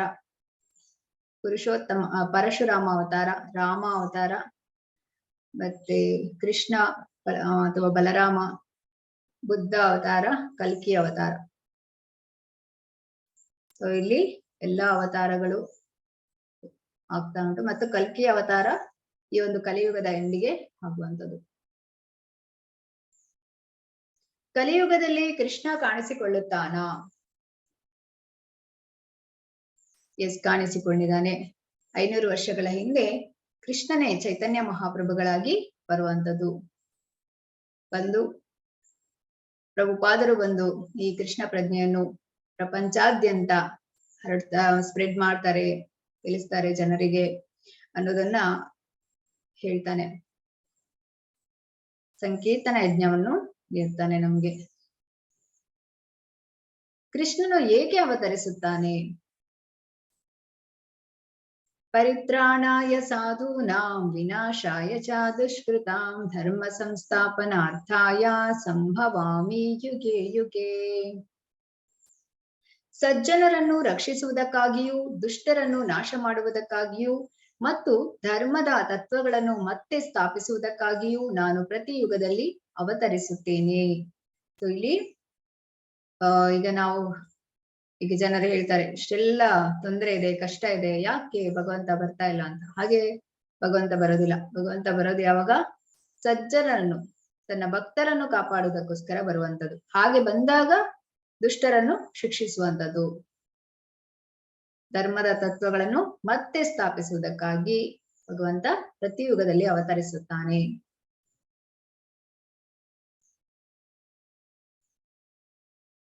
ಕೃಷ್ಣನನ್ನು ತಿಳಿಯುವುದರಿಂದ ಏನು ಪ್ರಯೋಜನ? ಜನ್ಮ ಕರ್ಮ ಚ ಮೇ ದಿವ್ಯಾಮೇವಂ ಯೋ ವೇತ್ತಿ ತತ್ವತಃ ತ್ಯಕ್ತ್ವಾ ದೇಹಂ ಪುನರ್ಜನ್ಮ ನೈತಿ ಮಾಮೇತಿ ಸೋ ಅರ್ಜುನ. ಅರ್ಜುನನೇ, ಯಾರು ಹೀಗೆ ನನ್ನ ಹುಟ್ಟಿನ ಮತ್ತು ಕರ್ಮಗಳ ದಿವ್ಯ ಸ್ವರೂಪವನ್ನು ಯಥಾರ್ಥವಾಗಿ ತಿಳಿದುಕೊಳ್ಳುವರೋ ಅವರು ದೇಹತ್ಯಾಗ ಮಾಡಿದ ನಂತರ ಮತ್ತೆ ಈ ಐಹಿಕ ಜಗತ್ತಿನಲ್ಲಿ ಹುಟ್ಟುವುದಿಲ್ಲ. ಅವರು ನನ್ನ ನಿತ್ಯ ನಿವಾಸಕ್ಕೆ ಬರುತ್ತಾರೆ. ಸೊ ಇಲ್ಲಿ ಈಗ ನಾವು ತಿಳಿದ್ವಿ ಏನಂತ. ಈಗ ಭಗವದ್ಗೀತೆಯನ್ನು ಒಂದು ಕ್ಲಾಸಿನ ಮೂಲಕ ತಿಳಿಯಲಾಗ್ತದೆ ನಮ್ಗೆ ಏನಂತೇಳಿ, ಹೇಗೆ ಭಗವಂತ ಅವತಾರ ವ್ಯಕ್ತಿ ಬರುವಂತದ್ದು, ನಮ್ಮ ಹಾಗೆ ಹುಟ್ಟುವುದಲ್ಲ ಅಂತ ಹೇಳಿ. ಯಾರು ಹೀಗೆ ನನ್ನ ಹುಟ್ಟಿನ ಮತ್ತು ಕರ್ಮಗಳ ದಿವ್ಯ ಸ್ವರೂಪವನ್ನು ಯಥಾರ್ಥವಾಗಿ ತಿಳಿದುಕೊಳ್ಳುವರೋ, ಇಲ್ಲಿ ಯಾವುದೇ ಒಂದು ಊಹಾಪೋಹ ಮಾಡುವಂತದ್ದಲ್ಲ, ಅದು ಯಥಾರ್ಥವಾಗಿ ತಿಳಿದುಕೊಳ್ಬೇಕು. ಹಾಗೆ ತಿಳಿದುಕೊಂಡ್ರೆ ಅವರು ದೇಹ ತ್ಯಾಗ ಮಾಡಿದ ನಂತರ ಅವರು ಈ ಒಂದು ಪ್ರಪಂಚವನ್ನು ಬಿಟ್ಟು ಹೋಗುವಾಗ ಏನಾಗುತ್ತೆ, ಈ ಐಹಿಕ ಜಗತ್ತಿನಲ್ಲಿ ಮತ್ತೆ ಹುಟ್ಟೋದಿಲ್ಲ. ಅವರು ಭಗವಂತನ ಧಾಮಕ್ಕೆ ಹೋಗ್ತಾರೆ. ಮತ್ತೆ ಅವರಿಗೆ ಜನ್ಮ ಮೃತ್ಯು ಜರ ವ್ಯಾಧಿ ಯಾವ ಒಂದು ಕೆಡುಕು ಇರೋದಿಲ್ಲ. ಹಾಗಾಗಿ ಯಥಾರ್ಥ ತಿಳಿಬೇಕು ನಾವು.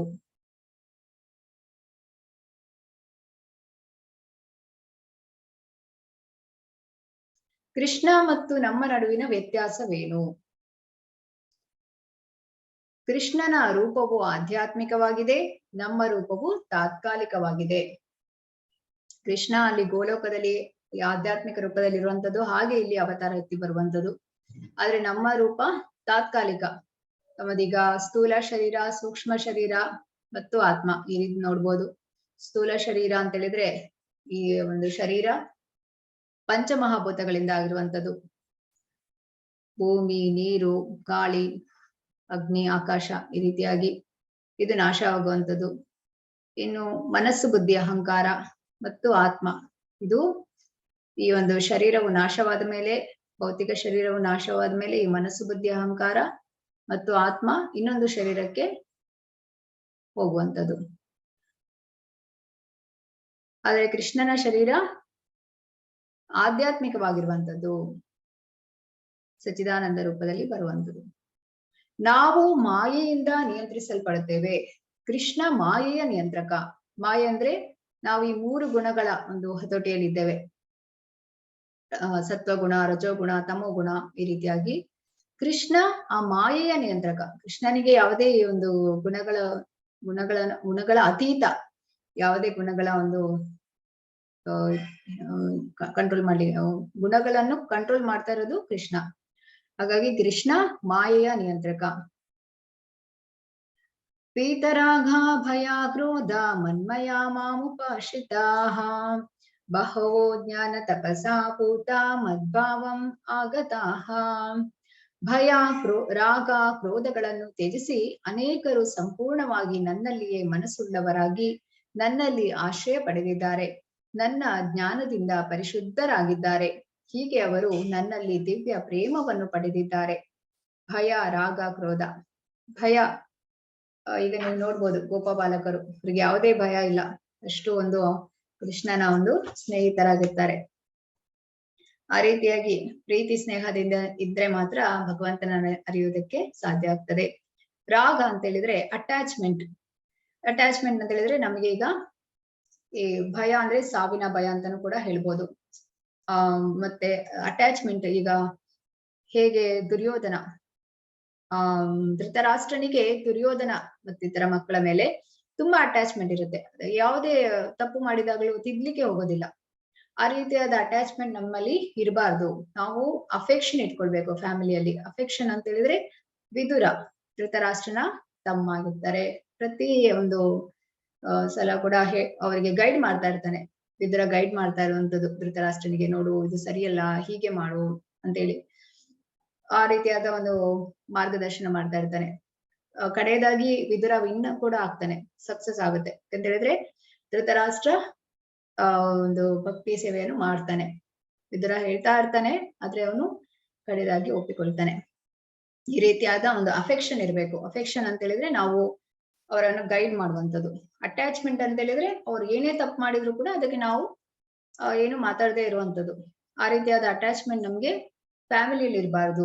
ಅಟ್ಯಾಚ್ಮೆಂಟ್ ಅನ್ನು ನಾವು ಕೃಷ್ಣನಲ್ಲಿ ಇಟ್ಕೊಳ್ಬೇಕು. ಯಾಕಂತ ಹೇಳಿದ್ರೆ ನಮ್ಗೆ ಸಾವಿನ ಸಮಯದಲ್ಲಿ, ಈಗ ನೀವು ಗಜೇಂದ್ರನ ಒಂದು ಕಥೆಯಲ್ಲಿ ನೋಡಿದ್ರಿ, ಒಂದು ಅವರ ಫ್ಯಾಮಿಲಿಯನ್ನೆಲ್ಲ ಕರೆದಾಗ್ಲೂ ಕೂಡ ಯಾರು ಕೂಡ ಸಹಾಯಕ್ಕೆ ಬರೋದಿಲ್ಲ.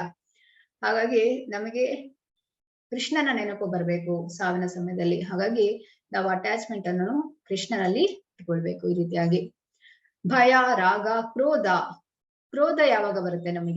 ನಮ್ಗೆ ಡಿಸೈರ್ಸ್, ನಮ್ಮ ಇಚ್ಛೆ ಈಡೇರದಿದ್ರೆ ನಮಗೆ ಕೋಪ ಬರುತ್ತೆ. ಹಾಗಾಗಿ ನಾವು ಆ ಇಚ್ಛೆ ಏನಿರ್ಬೇಕು, ನಮಗೆ ಭಗವಂತನ ಸೇವೆ, ವಿಷ್ಣುವನ್ನು ಪ್ರಾಪ್ತಿ ಮಾಡ್ಬೇಕು, ಈ ರೀತಿಯಾದ ಇಚ್ಛೆ ನಮ್ಮಲ್ಲಿರ್ಬೇಕು. ಹಾಗಾಗಿ ನಮ್ಮ ಇಂದ್ರಿಯಗಳನ್ನು ನಾವು ಭಗವಂತನ ಸೇವೆಯಲ್ಲಿ ತೊಡಗಿಸಿಕೊಂಡಾಗ ನಮಗೆ ಕ್ರೋಧ ಉಂಟಾಗುವುದಿಲ್ಲ. ಈ ಭಯ, ರಾಗ, ಕ್ರೋಧಗಳನ್ನು ತ್ಯಜಿಸಿ ಅನೇಕರು ಸಂಪೂರ್ಣವಾಗಿ ನನ್ನಲ್ಲಿಯೇ ಮನಸ್ಸುಳ್ಳವರಾಗಿ ನನ್ನಲ್ಲಿ ಆಶ್ರಯ ಪಡೆದಿದ್ದಾರೆ. ನನ್ನ ಜ್ಞಾನದಿಂದ ಪರಿಶುದ್ಧರಾಗಿದ್ದಾರೆ. ಹೀಗೆ ಅವರು ನನ್ನಲ್ಲಿ ದಿವ್ಯ ಪ್ರೇಮವನ್ನು ಪಡೆದಿದ್ದಾರೆ. ಈ ರೀತಿಯಾಗಿದ್ರೆ ಮಾತ್ರ ಭಗವಂತನ ಲೋಕಕ್ಕೆ ಹೋಗ್ಲಿಕ್ಕೆ ಆಗ್ತದೆ. ಕೃಷ್ಣನು ಹೇಗೆ ಪ್ರತ್ಯುತ್ತರ ನೀಡುತ್ತಾನೆ, ಯಾವ ರೀತಿಯಾಗಿ ಕೃಷ್ಣ ಸ್ಪಂದಿಸ್ತಾನೆ ಅಂತ ನೋಡೋದಾದ್ರೆ, ಯೇ ಯಥಾ ಮಾಂ ಪ್ರಪದ್ಯಂತೆ ತಾಂಸ್ತಥೈವ ಭಜಾಮ್ಯಹಂ ಮಮ ವರ್ತ್ಮಾನುವರ್ತಂತೆ ಮನುಷ್ಯಾಃ ಪಾರ್ಥ ಸರ್ವಶಃ. ಯಾರು ನನಗೆ ಹೇಗೆ ಶರಣಾಗತರಾಗುತ್ತಾರೋ ಹಾಗೆ ನಾನು ಅವರಿಗೆ ಅನುಗ್ರಹಿಸುತ್ತೇನೆ. ಪಾರ್ಥನೆ, ಎಲ್ಲರೂ ಎಲ್ಲಾ ರೀತಿಗಳಲ್ಲೂ ನನ್ನ ಮಾರ್ಗವನ್ನೇ ಅನುಸರಿಸುತ್ತಾರೆ. ಇಲ್ಲಿ 5 ರಸಗಳಲ್ಲಿ ಕೃಷ್ಣನ ಸೇವೆಯನ್ನು ಮಾಡ್ತಾರೆ. ಯಾವ್ದೆಲ್ಲ? ಶಾಂತರಸ, ದಾಸ್ಯರಸ, ಸಾಕ್ಯರಸ, ವಾತ್ಸಲ್ಯ ರಸ, ಮಾಧುರ್ಯ ರಸ. ಶಾಂತರಸ ಅಂತ ಹೇಳಿದ್ರೆ ನವಿಲು, ಹಸು ಈ ರೀತಿಯಾಗಿ ಶಾಂತವಾಗಿ ಭಗವಂತನ ಸೇವೆಯನ್ನು ಮಾಡ್ತಾರೆ. ನಂತರ ದಾಸ್ಯ ರಸ, ಅದರಲ್ಲಿ ಹನುಮಾನ್ ದಾಸ್ಯ ರಸದಲ್ಲಿ ಯಾವಾಗ್ಲೂ ಭಗವಂತನ ಸೇವಕರಾಗಿ, ನಾವೆಲ್ಲರೂ ಕೂಡ ಈಗ ಭಗವಂತನ ಸೇವಕರು. ಜೀವೇರ ಸ್ವರೂಪೈ ನಿತ್ಯ ಕೃಷ್ಣೇರ ದಾಸ್. ನಮ್ಮ ಸ್ವರೂಪ ಏನಂತ ಹೇಳಿದ್ರೆ ನಾವು ಭಗವಂತನ ಸೇವೆ ಮಾಡುವಂಥದ್ದು. ಆಧ್ಯಾತ್ಮಿಕ ಲೋಕದಲ್ಲಿ ನಮ್ದು ಅದೇ ಕರ್ತವ್ಯ, ನಾವು ಸೇವೆ ಮಾಡ್ಬೇಕು ಭಗವಂತನ. ಆದ್ರೆ ನಾವು ಭೌತಿಕ ಪ್ರಪಂಚಕ್ಕೆ ಬಂದ ಕಾರಣ ನಮಗೆ ಅದು ಮರ್ತೋಗಿದೆ. ಹಾಗಾಗಿ ನಮ್ಮ ಮತ್ತು ಭಗವಂತನ ನಡುವಿನ ಕನೆಕ್ಷನ್ ಲಾಸ್ಟ್ ಆಗಿದೆ. ಅದನ್ನ ಮತ್ತೆ ಮರುಸ್ಥಾಪಿಸ್ಬೇಕು. ಹೇಗೆ? ನಾವು ಆತ್ಮಕ್ಕೆ ಫುಡ್ ಕೊಡ್ಬೇಕು. ಆತ್ಮಕ್ಕೆ ಫುಡ್ ಕೊಡೋದು ಅಂತ ಹೇಳಿದ್ರೆ ನಾವು ಹರೇ ಕೃಷ್ಣ ಮಹಾಮಂತ್ರವನ್ನು ಜಪಿಸುವಂಥದ್ದು, ಭಗವದ್ಗೀತೆ ಭಾಗವತಂ ಕ್ಲಾಸ್ಗಳನ್ನು ಕೇಳುವಂಥದ್ದು. ಭಗವದ್ಗೀತೆ ಅಂತ ಹೇಳಿದ್ರೆ ಕೃಷ್ಣನೇ ಹೇಳುವಂಥದ್ದು, ಭಾಗವತಂ ಅಂತ ಹೇಳಿದ್ರೆ ಕೃಷ್ಣನ ಭಕ್ತರು ಹೇಳುವಂಥದ್ದು, ಕೃಷ್ಣನ ಮಹಿಮೆಯನ್ನು ಕೊಂಡಾಡುವಂಥದ್ದು, ಅಂದ್ರೆ ಹೇಳುವಂಥದ್ದು. ಅದನ್ನ ನಾವು ಆ ಕ್ಲಾಸ್ಗಳನ್ನ ಅಟೆಂಡ್ ಮಾಡುವಂಥದ್ದು, ಭಗವದ್ಗೀತೆ ಭಾಗವತಂ ಪುಸ್ತಕವನ್ನು ಓದುವಂಥದ್ದು. ಈ ರೀತಿಯಾಗಿ ನಾವು ಆತ್ಮಕ್ಕೆ ಫುಡ್ ಕೊಡುವಂಥದ್ದು. ಹೀಗೆ ಮಾಡ್ತಾ ಮಾಡ್ತಾ ನಾವು ಭಗವಂತನ ಸೇವೆ ಮಾಡುವಂಥದ್ದು. ದಾಸ್ಯ ರಸ. ನಂತರ ಸಾಕ್ಯ ರಸ, ಇದು ಅರ್ಜುನನಿಗೆ ಸಾಧ್ಯ. ಇದು ಸಾಕ್ಯ ರಸ, ವಾತ್ಸಲ್ಯ ರಸ, ಮಾಧುರ್ಯ ರಸ, ಇದು ಹೈಯೆಸ್ಟ್ ಲೆವೆಲ್. ಇದು ನಮಗೆ ಸಾಧ್ಯ ಇಲ್ಲ. ಇದು ಶುದ್ಧ ಭಕ್ತರಿಗೆ, ಟಾಪ್ ಮೋಸ್ಟ್ ಭಕ್ತರಿಗೆ ಮಾತ್ರ ಸಾಧ್ಯ ಆಗುವಂಥದ್ದು. ವಾತ್ಸಲ್ಯ ರಸ ಅಂತ ಹೇಳಿದ್ರೆ ಯಶೋಧ ಮಾತೆ, ನಂದ ಮಹಾರಾಜರು ಆ ಒಂದು ವಾತ್ಸಲ್ಯ ಭಾವದಲ್ಲಿ ಭಗವಂತನ ಸೇವೆಯನ್ನು ಮಾಡ್ತಾರೆ. ಹಾಗೆ ಮಾಧುರ್ಯ ರಸ ಅಂತ ಹೇಳಿದ್ರೆ ಗೋಪಿಕೆಯರು, ರಾಧಾರಾಣಿ. ಮಾಧುರ್ಯ ರಸ ಅಂದ್ರೆ ಭಗವಂತನಲ್ಲಿ ಪ್ರೇಮವನ್ನು ಹುಸಿ ಮಾಡುವಂಥದ್ದು. ಈ ರೀತಿಯಾಗಿ ಇಲ್ಲಿ ಭಗವಂತ ಹೇಳುವಂಥದ್ದು, ಯಾರು ನನಗೆ ಹೇಗೆ ಶರಣಾಗುತ್ತಾರೆ. ಈಗ ನಾವು ಭಗವಂತನಿಗೆ ಎಷ್ಟು ಸಮಯ ನೀಡ್ತೇವೆ ಅಷ್ಟು ಸಮಯ ಭಗವಂತ ನಮಗೆ ನೀಡ್ತಾನೆ, ಅನುಗ್ರಹಿಸ್ತಾನೆ. ಪ್ರಾರ್ಥನೆ, ಎಲ್ಲರೂ ಎಲ್ಲಾ ರೀತಿಗಳಲ್ಲೂ ನನ್ನ ಮಾರ್ಗವನ್ನೇ ಅನುಸರಿಸುತ್ತಾರೆ. ಇಲ್ಲಿ ನೋಡ್ಬೋದು ನೀವು, ಗೋಪಬಾಲಕರು ಎಷ್ಟು ಒಂದು, ಅಂದ್ರೆ ಇದು ಕೃಷ್ಣನ ಒಂದು ಲೀಲೆಗಳು. ಕೃಷ್ಣನ ಲೀಲೆಗಳು ಅಂತ ಹೇಳಿದ್ರೆ ಇಲ್ಲಿ ಕೃಷ್ಣ ಸಂತೋಷವಾಗಿ ಇರುವಂತದ್ದು ಗೋಪಬಾಲಕರ ಜೊತೆ ಅಂತ ನೋಡ್ಬೋದು ನಾವು. ಕೃಷ್ಣ ಏಕೆ ಜಾತಿ ಪದ್ಧತಿಯನ್ನು ಸೃಷ್ಟಿಸಿದನು? ಯಾಕೆ ಈ ಜಾತಿ ಪದ್ಧತಿಯನ್ನು ಸೃಷ್ಟಿಸಿದನು ಅಂತ ನೋಡುದಾದ್ರೆ, ಚಾತುರ್ವರ್ಣ್ಯಂ ಮಯಾ ಸೃಷ್ಟಂ ಗುಣಕರ್ಮ ವಿಭಾಗಶಃ ತಸ್ಯ ಕರ್ತಾರಮಪಿ ಮಾಂ ವಿದ್ಯ ಕರ್ತಾರಮವ್ಯಯಂ. ಐಹಿಕ ನಿಸರ್ಗದ ಗುಣತ್ರಯಗಳಿಗೆ ಅನುಗುಣವಾಗಿ ಮತ್ತು ಅವುಗಳ ಕರ್ಮಗಳಿಗೆ ಅನುಸಾರವಾಗಿ ಮನುಷ್ಯ ಸಮಾಜದ 4 ವರ್ಣಗಳನ್ನು ನಾನು ಸೃಷ್ಟಿಸಿದೆ. ಈ ವ್ಯವಸ್ಥೆಯನ್ನು ನಾನು ಸೃಷ್ಟಿಸಿದ್ದರೂ ನಾನು ಬದಲಾವಣೆ ಇಲ್ಲದವನು, ಅವ್ಯಯನು. ಆದುದರಿಂದ ನಾನು ಕರ್ತಾರನಲ್ಲ ಎಂದು ತಿಳಿ. ಇಲ್ಲಿ ಬ್ರಾಹ್ಮಣ, ಕ್ಷತ್ರಿಯ, ವೈಶ್ಯ, ಶೂದ್ರ ಈ ರೀತಿಯಾದ 4 ವರ್ಣಗಳು. ಇದನ್ನ ಯಾಕೆ ಸೃಷ್ಟಿಸಿದ ಕೃಷ್ಣ ಅಂತ ಹೇಳಿದ್ರೆ, ಸೆಂಟರ್ ಅಲ್ಲಿ ಕೃಷ್ಣ ಇದ್ದಾನೆ. ಈಗ ಬ್ರಾಹ್ಮಣನ ಕರ್ತವ್ಯ ಏನು? ಪಾಠನ್ ಯಜನ್ ಯಾಜನ್ ದಾನ ಪ್ರತಿದಾನಂ ಹೇಳಿದ್ರೆ ಒಂದು ವಿದ್ಯೆಯನ್ನು ಕಲಿಯುವಂಥದ್ದು, ವಿದ್ಯೆಯನ್ನು ಕಲಿಸುವಂಥದ್ದು, ಹಾಗೆ ಯಜ್ಞವನ್ನು ಮಾಡುವಂಥದ್ದು, ಯಜ್ಞವನ್ನು ಮಾಡಿಸುವಂಥದ್ದು, ದಾನವನ್ನು ಸ್ವೀಕರಿಸುವಂಥದ್ದು, ಹಾಗೆ ದಾನವನ್ನು ಮಾಡುವಂಥದ್ದು. ಈ ರೀತಿಯಾಗಿ ಇಲ್ಲಿ ಕೃಷ್ಣನನ್ನು ಸೆಂಟರ್ ಅಲ್ಲಿ ಇಟ್ಕೊಂಡು ಇವರೆಲ್ಲರೂ ಕೂಡ ಅವರವರ ಕರ್ತವ್ಯಗಳನ್ನು ಮಾಡ್ತಾರೆ. ಇನ್ನು ಕ್ಷತ್ರಿಯನ ಧರ್ಮ ಏನಾಗ್ತದೆ? ಈ ಒಂದು ದೇಶವನ್ನು ರಕ್ಷಣೆ ಮಾಡುವಂಥದ್ದು.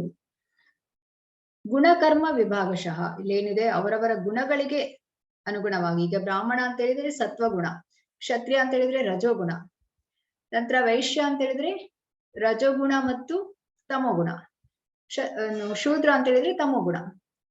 ವೈಶ್ಯರು ಈಗ ಕೃಷಿ ಗೋ ರಕ್ಷಣೆ ಮಾಡುವಂಥದ್ದು, ಮತ್ತು ಶೂದ್ರರು ಈ ಮೂವರಿಗೆ ಸಹಾಯ ಮಾಡುವಂಥದ್ದು. ಅಂದ್ರೆ ಇವರೆಲ್ಲರೂ ಈಗ ರೈತ ಬೇಸಾಯ ಮಾಡುವ ಮೊದಲು ಭಗವಂತನಿಗೆ ಒಂದು ಪ್ರಾರ್ಥನೆಯನ್ನು ಸಲ್ಲಿಸ್ತಾನೆ. ಹಾಗೆ ಬೇಸಾಯ ಏನು ಫಲ ಬರುತ್ತೆ ಅವಾಗ್ಲೂ ಕೂಡ ಪ್ರಾರ್ಥನೆಯನ್ನು ಸಲ್ಲಿಸ್ತಾನೆ.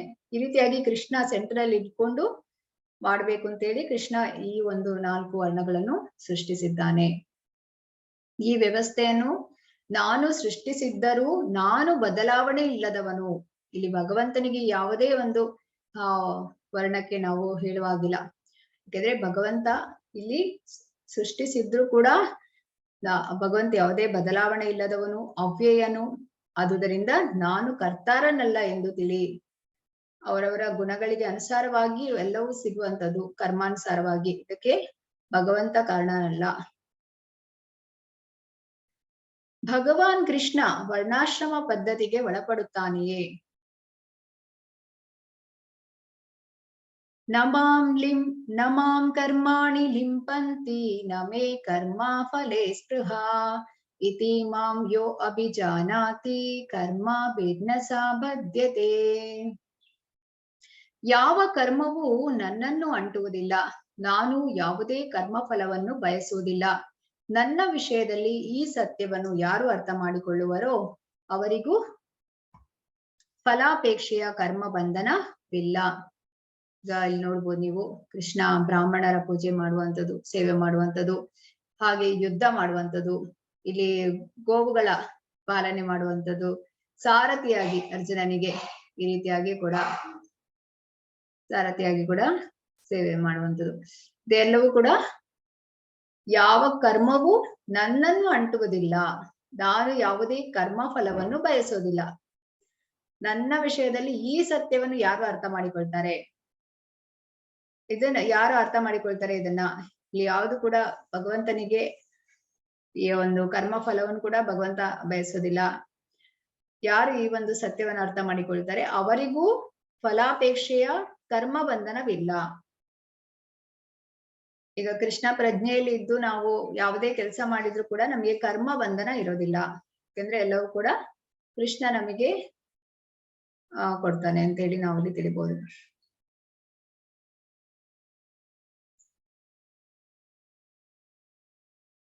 ಕರ್ಮಣ್ಯೋ ಹ್ಯಪಿ ಬೋದ್ಧವ್ಯಂ ಬೋದ್ಧವ್ಯಂ ಚ ವಿಕರ್ಮಣಃ ಅಕರ್ಮಣಶ್ಚ ಬೋದ್ಧವ್ಯಂ ಗಹನಾ ಕರ್ಮಣೋತಿ ಗತಿ.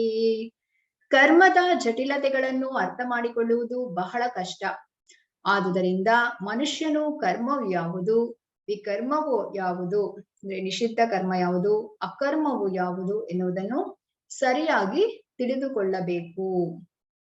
ಇಲ್ಲಿ ಕರ್ಮ ಅಂತ ಹೇಳಿದ್ರೆ ನಾವು ಮಾಡುವಂತ ಕೆಲಸಗಳು, ಅದು ಒಳ್ಳೆ ಕರ್ಮ, ಅದರಿಂದ ಪುಣ್ಯ ಗಳಿಸ್ತೇವೆ ನಾವು, ಮತ್ತೆ ಅದರಿಂದ ಎಲ್ಲಿಗೆ ಹೋಗ್ತಾರೆ, ಸ್ವರ್ಗಕ್ಕೆ ಹೋಗ್ತಾರೆ ಒಳ್ಳೆ ಕೆಲಸ ಮಾಡಿದ್ರೆ. ಕೆಟ್ಟ ಕೆಲಸ ಅಂತ ಹೇಳಿದ್ರೆ ವಿಕರ್ಮ, ನಿಷಿದ್ಧ ಕರ್ಮ, ಅದರಲ್ಲಿ ಭಗವಂತನ ವಿರುದ್ಧ ಮಾಡುವಂಥದ್ದು, ಇದರಿಂದ ನರಕಕ್ಕೆ ಹೋಗ್ತಾರೆ.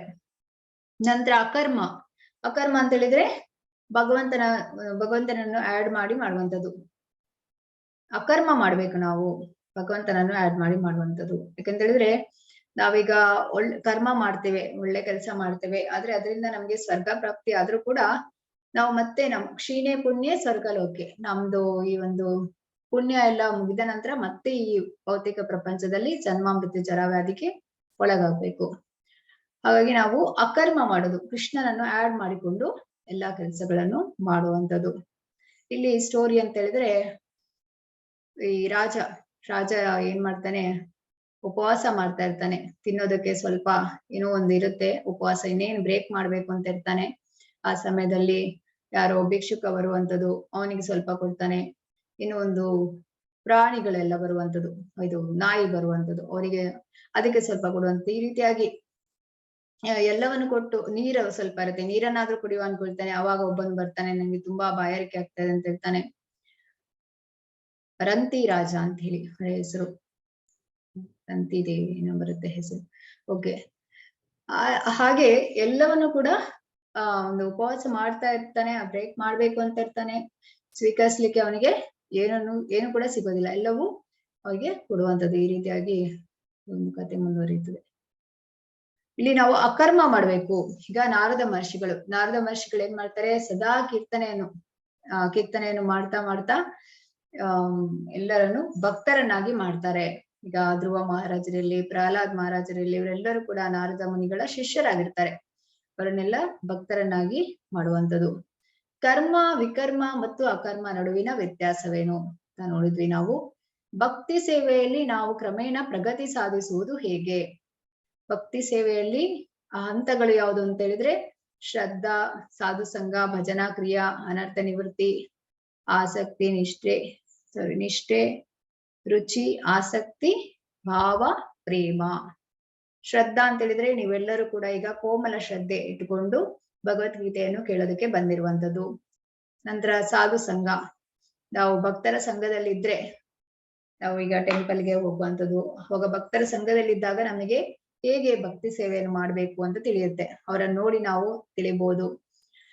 ಈ ರೀತಿಯಾಗಿ ನಂತರ ಕೃಷ್ಣ ಪ್ರಜ್ಞಾ ಸಾಧನ ಅಂತ ಹೇಳಿದ್ರೆ ಇಲ್ಲಿ ಶ್ರದ್ಧಾ, ಸಾಧು ಸಂಘ, ಭಜನಾ ಕ್ರಿಯಾ. ಇಲ್ಲಿ ನಾವು ಹೇಗೆ ಜಪ ಮಾಡ್ಬೇಕು, ಮತ್ತೆ ಈ ಕ್ಲಾಸ್ ಕೇಳುವಂಥದ್ದು, ಭಗವದ್ಗೀತೆ ಭಾಗವತಂ ಓದುವಂಥದ್ದು, ಇದೆಲ್ಲವೂ ಕೂಡ ಸಾಧನೆ. ಇದನ್ನು ಮಾಡ್ತಾ ಮಾಡ್ತಾ ಅನರ್ಥ ನಿವೃತ್ತಿ, ಜಪವನ್ನು ಮಾಡ್ತಾ ಮಾಡ್ತಾ ಅನಗತ್ಯ ಐಹಿಕ ಸಂಪರ್ಕದಿಂದ ಮುಕ್ತಿ. ಹೇಳಿದ್ರೆ ನಮ್ಮ ಹೃದಯದಲ್ಲಿ ಎಷ್ಟೋ ಜನ್ಮಗಳಿಂದ ಈ ಕಾಮ, ಕ್ರೋಧ, ಮದ, ಲೋಭ, ಮಾತ್ಸರ್ಯ ಅದೆಲ್ಲವೂ ಕೂಡ ಇದೆ, ಅದು ಹೋಗುತ್ತೆ. ಜಪವನ್ನು ಮಾಡ್ತಾ ಮಾಡ್ತಾ ಅದು ಕ್ಲೀನ್ ಆಗುತ್ತೆ. ಆವಾಗ ನಮ್ಗೆ ಹೃದಯ ಪರಿಶುದ್ಧ ಆದಾಗ ಏನಾಗುತ್ತೆ, ನಮಗೆ ಆತ್ಮ ಕಾಣಿಸಿಕೊಳ್ಳುತ್ತೆ. ಆತ್ಮನ ಒಂದು ಕಾಣಿಸಿಕೊಂಡಾಗ ನಮಗೆ ಅಂದ್ರೆ ಹೃದಯ ಕ್ಲೀನ್ ಆದಾಗ ಆತ್ಮ ಅಂದ್ರೆ ನಾವು ಆವಾಗ ಭಗವಂತನ ಭಕ್ತಿಯನ್ನು ಒಂದು ಕ್ಲಿಯರ್ ಆಗಿ ಮಾಡ್ಲಿಕ್ಕಾಗುತ್ತೆ. ಅದ್ರಲ್ಲಿ ನಮ್ಗೆ ಭಗವಂತನ ಅನುಗ್ರಹ ಹೆಚ್ಚು ಸಿಗುವಂಥದ್ದು. ಹಾಗಾಗಿ ನಾವು ಏನೇ ಇವಾಗ ಭಕ್ತಿ ಸೇವೆಯನ್ನು ಮಾಡ್ತೇವೆ, ಜಪ ಮಾಡ್ತೇವೆ, ಅದರಲ್ಲಿ ನಾವು ಪೂರ್ತಿಯಾಗಿ ಒಂದು ಶ್ರದ್ಧಾ ಭಕ್ತಿಯನ್ನು ಇಟ್ಕೊಂಡು ಪ್ರೀತಿಯಿಂದ ನಾವು ಮಾಡ್ಬೇಕು. ನಂತರ ಅನರ್ಥ ನಿವೃತ್ತಿ ಆದ್ಮೇಲೆ ನಿಷ್ಠೆ, ಅಂದ್ರೆ ನಾನು ಈ ಜನ್ಮದಲ್ಲಿಯೇ ಭಗವಂತನನ್ನು ನೋಡ್ತೇನೆ, ಭಗವಂತನ ಧಾಮಕ್ಕೆ ಹೋಗ್ತೇನೆ, ಈ ರೀತಿಯಾದ ಒಂದು ನಿಷ್ಠೆ ಬರುತ್ತೆ. ನೆಕ್ಸ್ಟ್ ಕೃಷ್ಣ ಪ್ರಜ್ಞೆ ಅಭ್ಯಾಸದಲ್ಲಿ ರುಚಿ, ಅಂದ್ರೆ ನಮಗೆ ಈಗ ಜಪ ಮಾಡ್ತಾ ಮಾಡ್ತಾ ಏನಾಗುತ್ತೆ, ಅದರಲ್ಲಿ ಒಂದು ಟೇಸ್ಟ್ ಬರುತ್ತೆ. ಕ್ಲಾಸ್ ಕೇಳ್ತಾ ಕೇಳ್ತಾ ಈಗ ಭಾಗವತಂ ಭಗವದ್ಗೀತೆ ಈ ಪುಸ್ತಕವೆಲ್ಲ ಓದ್ತಾ ಓದ್ತಾ ನಮಗೆ ಇನ್ನಷ್ಟು ಭಗವಂತನ ಬಗ್ಗೆ ತಿಳಿದುಕೊಳ್ಬೇಕು, ಭಗವಂತನ ಲೀಲೆಯ ಬಗ್ಗೆ, ಮಹಿಮೆಗಳ ಬಗ್ಗೆ ತಿಳಿಯೋಣ ಅಂತೇಳಿ ಒಂದು ಟೇಸ್ಟ್ ಹೆಚ್ಚಾಗುತ್ತೆ. ಕೃಷ್ಣನಲ್ಲಿ ಆಸಕ್ತಿ ಉಂಟಾಗುತ್ತೆ. ನಂತರ ಭಾವ, ಅಂದ್ರೆ ಇದು ಪ್ರೇಮ ಬರುವ ಮೊದಲ ಹಂತ. ಭಾವ ಬರುತ್ತೆ, ಮತ್ತೆ ಪ್ರೇಮ, ಕೃಷ್ಣನಲ್ಲಿ ಪ್ರೇಮ. ಈ ರೀತಿಯಾಗಿ ಭಕ್ತಿ ಸೇವೆಯಲ್ಲಿ ಹಂತಗಳಿವೆ. ನಾವು ಅದನ್ನು ಕ್ರಮೇಣ ಹೇಗೆ ಸಾಧಿಸ್ಬೇಕು ಅಂತ ಇಲ್ಲಿ ನಾವು ನೋಡಿದ್ವಿ.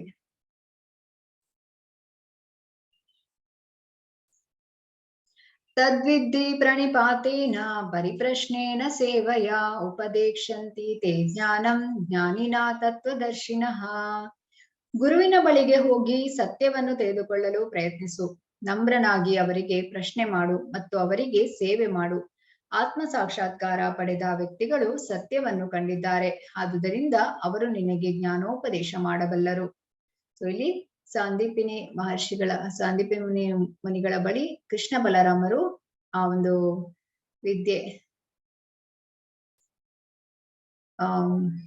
ಕಲಿಯಲು ಅಂತ ಹೇಳಿ ಹೋಗ್ತಾರೆ. ಆಕ್ಚುಲಿ ಅವರಿಗೆ ಹೋಗ್ಬೇಕಂತ ಏನಿಲ್ಲ, ಯಾಕಂದ್ರೆ ಅವರು ದೇವೋತ್ತಮ ಪರಮ ಪುರುಷರು. ಆದ್ರೂ ಕೂಡ ಅವ್ರು ಹೋಗುವಂತದ್ದು ಯಾಕೆಂತ ಹೇಳಿದ್ರೆ ನಮಗೆಲ್ಲ ಮಾದರಿ ಆಗ್ಲಿ, ನಾವು ಕೂಡ ನೇರವಾಗಿ ನಮ್ಮದೇ ಸ್ವಂತ ಪ್ರಯತ್ನ ಮಾಡಿಕೊಂಡು ಭಗವಂತನ ಅರಿಲಿಕ್ಕೆ ಹೋಗೋದು ಅದು ಸಾಧ್ಯ ಇಲ್ಲ. ಅದು ಬಹುನಾಂ ಜನ್ಮ ನಾಮಂತೆ ಜ್ಞಾನವಾನ್ಮಾಂ ಪ್ರಪದ್ಯತೆ. ಯಾಕಂತ ಹೇಳಿದ್ರೆ ಈಗ ಜ್ಞಾನಿಗಳು ಹೇಗೆ ಅಂತ ಹೇಳಿದ್ರೆ ಅವರು ತುಂಬಾ ಜನ್ಮವನ್ನು ಕಳಿಬೇಕಾಗ್ತದಂತೆ ಭಗವಂತನ ಬಗ್ಗೆ ಅರಿಯೋದಕ್ಕೋಸ್ಕರ. ಹಾಗೆ ನಾವು ಸ್ವಂತ ಪ್ರಯತ್ನ ಮಾಡಿ ನಾನೇ ಇಲ್ಲ ಬುಕ್ ಓದ್ತೇನೆ, ನಾನೊಬ್ಬಳೇ ಇದ್ದು ಬುಕ್ ಓದ್ಕೊಂಡು ನಾನು ಭಗವಂತನ ಬಗ್ಗೆ ನಾನು ತಿಳಿತೇನೆ ಅಂತ ಹೇಳಿದ್ರೆ ಅದು ಸಾಧ್ಯ ಇಲ್ಲ.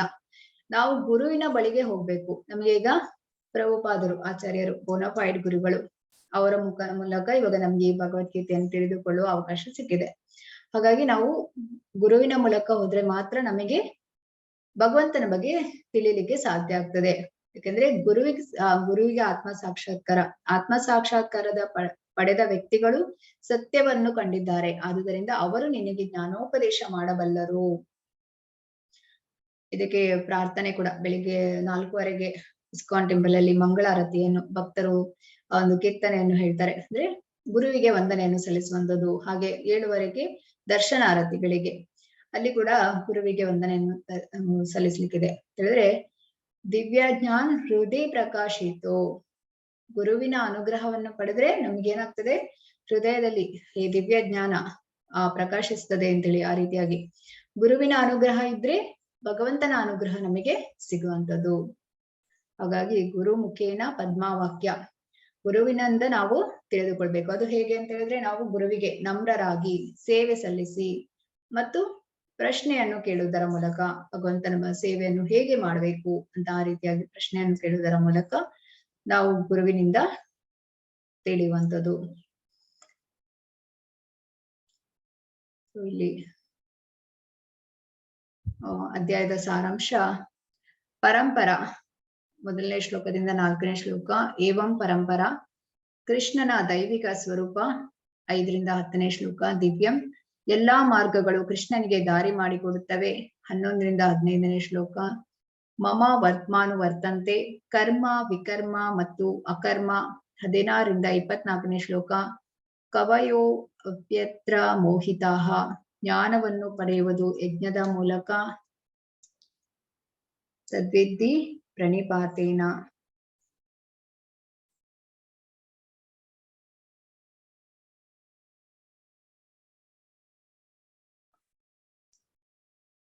ಲಾಸ್ಟ್ ಲೈನ್ ಏನಿದೆ ಅಂತ ನೋಡೋಣ. ನಿಮಿಷ. ಇದು ಅಲ್ಲ, ಜ್ಞಾನವನ್ನು ಪಡೆಯುವುದು ಯಜ್ಞದ ಮೂಲಕ 25ರಿಂದ 33ನೇ ಶ್ಲೋಕ. ಜುಹ್ವತಿ, ಜ್ಞಾನವನ್ನು ಪಡೆಯುವ ವಿಧಾನಗಳು 34ರಿಂದ 42ನೇ ಶ್ಲೋಕ. ತದ್ವಿದ್ಧಿ ಪ್ರಣಿಪಾತೇನ ಪರಿಪ್ರಶ್ನೇನ ಸೇವಯ. ಈಗ ನಾವಿಲ್ಲಿ ಬ್ರಹ್ಮನ ಒಂದು ಜೀವನದ ಬಗ್ಗೆ ತಿಳಿದುಕೊಂಡ್ವಿ. ಯಾಕೆಂತ ಹೇಳಿದ್ರೆ, ಒಮ್ಮೆ ಬ್ರಹ್ಮ ಕೃಷ್ಣನ ಬಳಿಗೆ ಹೋಗ್ತಾನೆ. ಕೃಷ್ಣ ಬಳಿಗೆ ಹೋದಾಗ ಅಲ್ಲಿ ದ್ವಾರಪಾಲಕರ ಬಳಿ ಹೇಳುವಂಥದ್ದು, ಹೋಗಿ ಹೇಳು ಕೃಷ್ಣನ ಬಳಿ, ನಾನು 4 ತಲೆಯ ಬ್ರಹ್ಮ ಬಂದಿದ್ದೇನೆ ಅಂತ ಹೇಳಿ. ಆವಾಗ ಕೃಷ್ಣನಿಗೆ ಕೇಳಿಸುತ್ತೆ. ಯಾಕೆಂತ ಹೇಳಿದ್ರೆ ಎಲ್ಲರ ಹೃದಯದಲ್ಲಿ ಪರಮಾತ್ಮನಾಗಿದ್ದಾನೆ. ಕೃಷ್ಣನಿಗೆ ಗೊತ್ತಾಗುತ್ತೆ. ಕೃಷ್ಣ ಏನ್ ಮಾಡ್ತಾನೆ, ಎಲ್ಲಾ ಬ್ರಹ್ಮಾಂಡಗಳಿಂದ, ಅಂದ್ರೆ 10 ತಲೆ ಬ್ರಹ್ಮ, 100 ತಲೆ ಬ್ರಹ್ಮ, 50 ತಲೆ ಬ್ರಹ್ಮ, ಈ ರೀತಿಯಾಗಿ ಎಲ್ಲಾ ಬ್ರಹ್ಮಾಂಡಗಳಿಂದ ಬ್ರಹ್ಮರನ್ನು ಕರೆಸುವಂಥದ್ದು.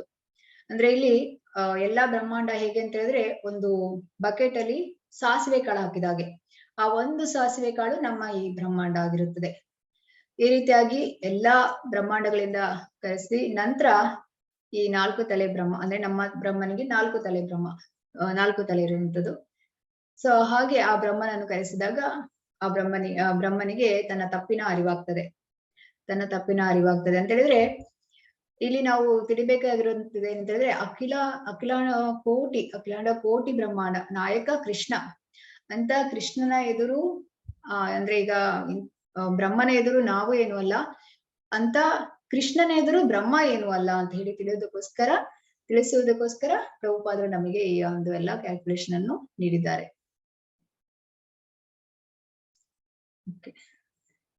ಹರೇ ಕೃಷ್ಣ ಕೃಷ್ಣ ಕೃಷ್ಣ ಹರೇ ಹರೇ, ಹರೇ ರಾಮ ರಾಮ ರಾಮ ಹರೇ ಹರೇ. ಹರೇ ಕೃಷ್ಣ. ಯಾವ್ದಾದ್ರು ಪ್ರಶ್ನೆ ಇದ್ರೆ ಹ್ಯಾಂಡ್ ರೈಸ್ ಮಾಡಿ ಕೇಳಿ.